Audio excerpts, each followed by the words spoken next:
মিরপুরের কালচির এই বস্তিতে ভয়াবহ অগ্নিকাণ্ডের ঘটনা ঘটেছে। দর্শক, এই মুহূর্তে ক্যামেরাতে যেমনটি আপনারা দেখতে পাচ্ছেন যে চারিদিকে কিন্তু ধোঁয়ায় অন্ধকার হয়ে রয়েছে। আমরা দেখছি এখানে আইনশৃঙ্খলা বাহিনী পাশাপাশি গণমাধ্যম কর্মীরাও রয়েছে এবং আপনাদেরকে একটু দেখানোর চেষ্টা করব যে কালশি যে বস্তি রয়েছে, এটি মিরপুর মোড়ের যে কালশি বস্তি রয়েছে সেখানে কিন্তু এই বস্তিতে কিন্তু অগ্নিকাণ্ডের ঘটনা ঘটেছে এবং এখানে ফায়ার সার্ভিসের 13টি ইউনিট কাজ করছে এমনটি কিন্তু আমরা জানতে পেরেছি।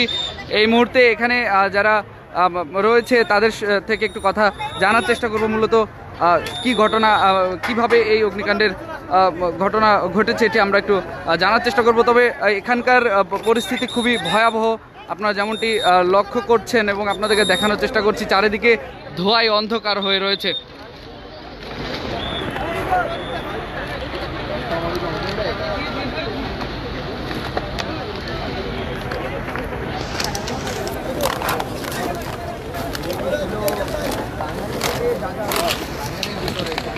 কার্টন মানে আমাদের আজকে কথা ছিল মাল সেল দিব।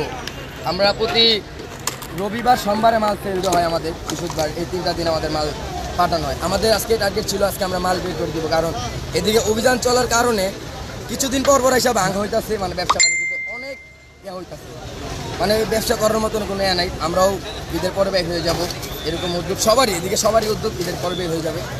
তো মাল কি স্টক করা, আমাদের মাল প্রায় 3 থেকে 4 মাস ধরে স্টক করা। এই ঘরে কার্টন ছিল ধরেন 20 থেকে 24 টনের মতন কার্টন, সব বান্না আজকে পাঠানোর কথা 11টার পরে। এরপরে লোকেল ছিল পলিথিন, যেটাকে বলে পলিথিন ছিল, এটাতে লোয়া লোকর যা যা প্রায় 30 থেকে 40 লাখ টাকার মতন মাল।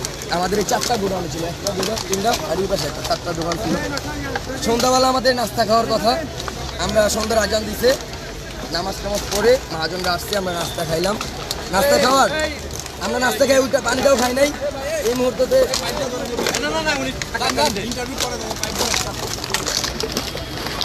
দর্শক, এখানকার বস্তিতে যাদের দোকান বা ঘর রয়েছিল তারা যেমনটি জানাচ্ছিলেন যে কিভাবে ঘটনাটি ঘটেছে। এই মুহূর্তে আমরা দেখছি এখানে বাংলাদেশ সেনাবাহিনীর সদস্য থেকে শুরু করে আইনশৃঙ্খলা বাহিনীর বিভিন্ন ইউনিট কিন্তু কাজ করছে। আমরা আপনাদেরকে সরাসরি সেটি দেখানোর চেষ্টা করছি এবং এখানে এই মুহূর্তে আমরা আপনাদেরকে একটু দেখানোর চেষ্টা করব এই কালশির যে বস্তিতে অগ্নিকাণ্ডের ঘটনায় কিন্তু এখন পর্যন্ত আমরা যেমনটি জানতে পেরেছি আইনশৃঙ্খলা বাহিনীর, বাংলাদেশ সেনাবাহিনীর সদস্য, র্যাব, পুলিশ, বিভিন্ন ইউনিট কিন্তু এখানে কাজ করছে।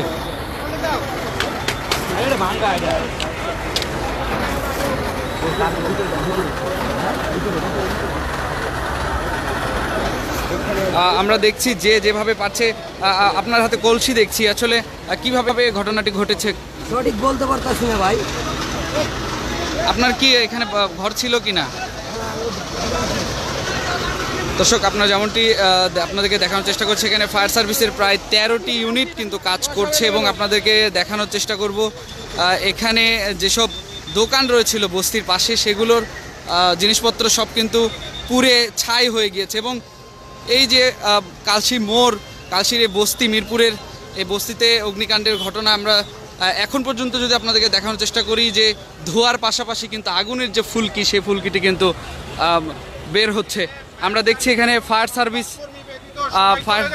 সার্ভিসের 13টি ইউনিট এখানে কাজ করছে এবং সেই পাশাপাশি আইনশৃঙ্খলা বাহিনী, পুলিশ, র্যাব এবং সেনাবাহিনীর সদস্যদের আমরা লক্ষ্য করছি এখানে কিন্তু তারা কাজ করছেন এবং এই মুহূর্তে আপনাদেরকে একটু দেখানোর চেষ্টা করছি সরাসরি দৈনিক ইত্তেফাকের মাধ্যমে যে ধোঁয়ার পাশাপাশি এখানে আগুনের ফুলকিও কিন্তু আমরা লক্ষ্য করছি, এখনও কিন্তু আগুন জ্বলছে এবং এই বস্তির চারিপাশে কিন্তু ধোঁয়ায় অন্ধকার হয়ে রয়েছে।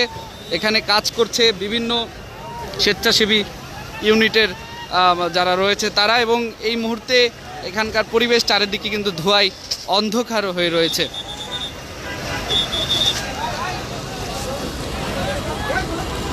দর্শক, এই মুহূর্তে আমরা রয়েছি কালশি যে বস্তি রয়েছে মিরপুরে সেখানে এবং আপনাদেরকে সরাসরি দেখানোর চেষ্টা করছি এই বস্তিতে যে অগ্নিকাণ্ডের ঘটনা ঘটেছে সেটি আপনাদেরকে সরাসরি দেখানোর চেষ্টা করছি।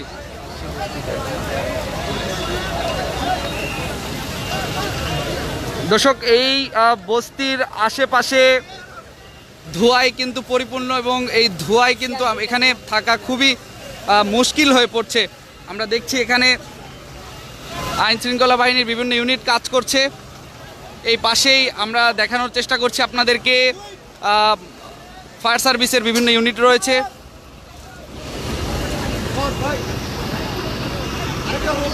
আমরা একটু কথা বলার চেষ্টা করব।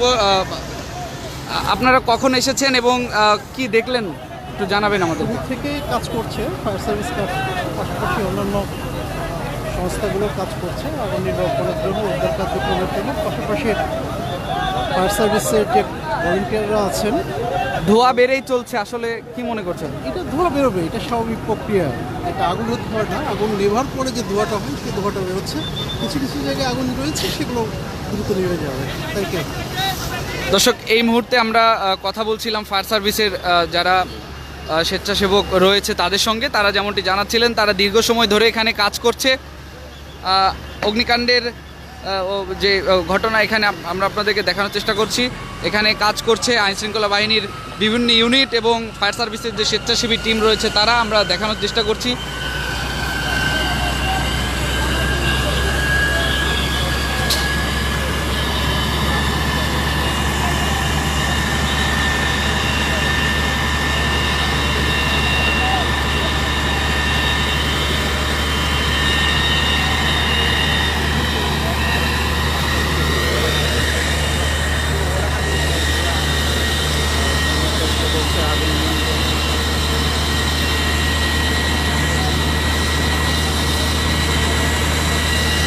দর্শক, এই মুহূর্তে আমরা ঠিক এই কালসি বস্তি যেখানে দাঁড়িয়ে রয়েছি, এখানে ধোঁয়ার কারণে কিন্তু দাঁড়ানোয় প্রায় মুশকিল হয়ে পড়ছে এবং এই মুহূর্তে আপনাদেরকে দেখানোর চেষ্টা করছি।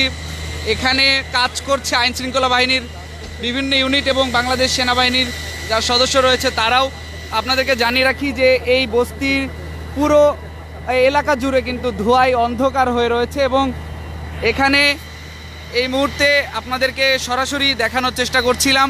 এখানে আইনশৃঙ্খলা বাহিনীর ইউনিট সহ ফায়ার সার্ভিসের প্রায় 13টি ইউনিট কাজ করছে, এমনটি কিন্তু আমরা জানতে পেরেছি এবং চেষ্টা করে যাচ্ছেন তারা এই অগ্নিকাণ্ডের বিষয়টি, এই অগ্নিকাণ্ডের ঘটনা আপনাদেরকে সরাসরি দেখানোর চেষ্টা করছি। তারা প্রায় 13টি ইউনিট কাজ করছে এখানে এবং চারিদিকে ধোঁয়ায় অন্ধকার হয়ে রয়েছে।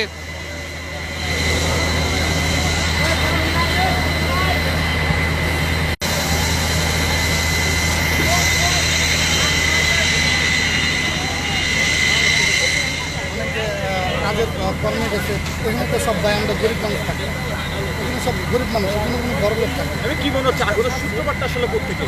এই আগুনের সূত্রপাতটা করতে গেছে এই পর্যন্ত বলা যাচ্ছে না, এটা আমরা বলতে পারতেছি না, এটা কখনোই বলতে পারতেছি না। অনেকে অভিযোগ করছে যে এখানে এক একজনের রুম ছিল 100 রুপে, আর কি এক একজন পিছন থেকে বাড়াইছে। একজনের রুম আছে 100 রুপে, হিরো স্টুডিও।